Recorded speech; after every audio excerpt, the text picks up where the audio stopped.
Hello, ഇന്ന് നമ്മൾ നിൽക്കുന്നത് അഷ്ടമുടി ക്ലബ് മഹേന്ദ്രയിലാണേ. ഇവിടെ കാണാൻ നല്ല രസമുണ്ടായിരുന്നേ. ഇതാണ് നമ്മുടെ റൂമേ. റിസപ്ഷന്റെ താഴെ തന്നെ നമുക്ക് ബോട്ടിംഗ് ചെയ്യാൻ സൗകര്യമുണ്ടേ. അതിനടുത്തുള്ള ഹോട്ടലിൽ നിന്ന് ഫുഡും കഴിച്ച് നമ്മൾ നേരെ ആക്ടിവിറ്റി ഏരിയയിൽ മുതിർന്നവർക്കും കുട്ടികൾക്കും കളിക്കാൻ പറ്റിയ കുറേ ഗെയിംസ് അവിടെ അവൈലബിൾ ആക്കിയിട്ടുണ്ടേ. അവിടെ കുറേ നേരം ടൈം സ്പെൻഡ് ചെയ്തിട്ട് നമ്മളൊരു അഡ്വഞ്ചർ ഏരിയയിലോട്ടാണ് പോയത്. അതിനടുത്ത് തന്നെ ഒത്തിരി ഫ്ലോട്ടിംഗ് റിസോർട്ട് ഉണ്ട്. അതൊക്കെ കണ്ടു കഴിഞ്ഞാൽ നമ്മൾ നേരെ ഈവനിങ് സ്വിമ്മിംഗ് പൂളിലോട്ടാണ് പോയത്.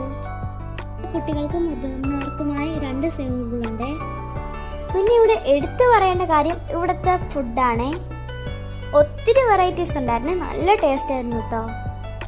അവിടെ ഒരു ചേട്ടൻ നന്നായിട്ട് പാടുന്നുണ്ടായിരുന്നേ. അവിടെ ലൈവായിട്ട് പാട്ടും കേൾക്കാം, ഫുഡും കഴിക്കാം. എനിക്കും പാട്ട് പാടാൻ അവിടെ ഒരു അവസരം കിട്ടിയേ. അങ്ങനെ ഞാനും ഒരു പാട്ട് പാടി.